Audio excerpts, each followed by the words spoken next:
So aside from curriculum, which is really big, aside from ensuring that we have a strategic plan, that's really big.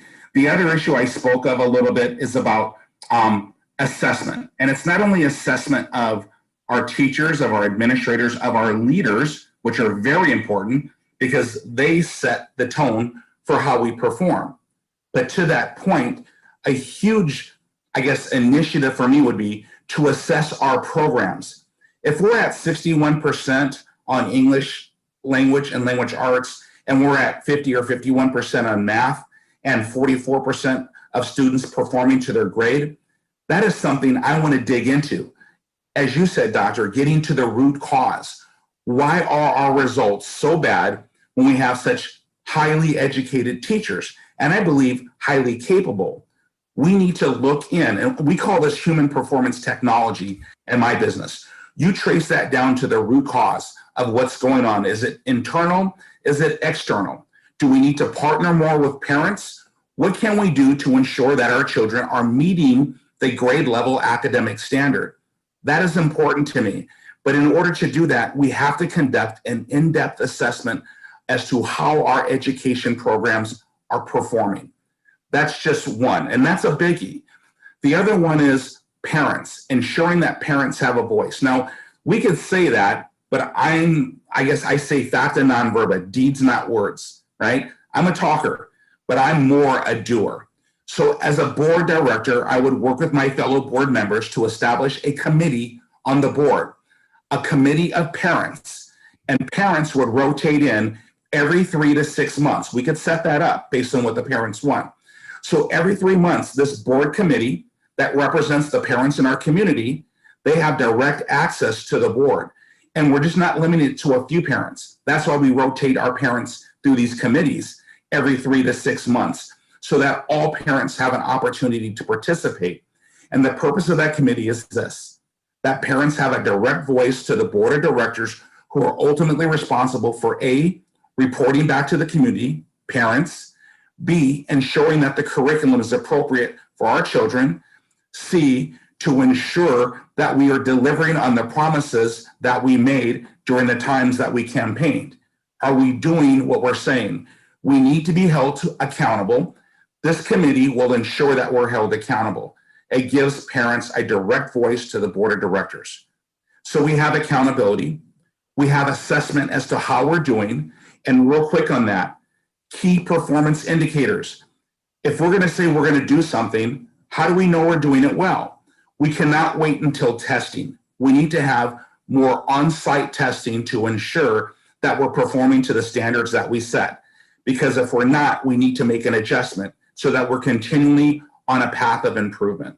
So those are just a few. And if you have any more questions regarding those things, let me know. I could talk all day about a lot of things I want to do. I want to do leadership development for all school district leadership teams, supervisors. Everyone gets leadership development. I'm a strong believer in building resiliency and self-confidence and self-regard into our children. We can bring in coursework. We can bring in all types of tools that can do that. I do that with my professional development. We do personality types. We do emotional intelligence. There's so many different tools that we can bring in to build resiliency in our children. Those are just a few, but there's many more if you want to know. Yeah, earlier you have touched on the fact that there have been, using the exact word, indoctrination in our school.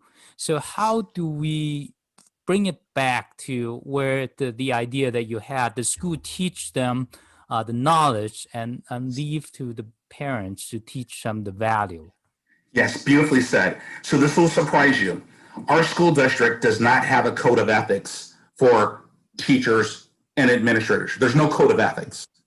OSPI has a code of ethics for credentialed, teachers and administrators, for credentialed school employees, OSPI, but not our school district. They have policies. And so one way to ensure that a teacher is not bringing in curriculum or materials that have not been approved by the school board and parents, we ensure that we have a code of ethics by which they go by that says they cannot do it.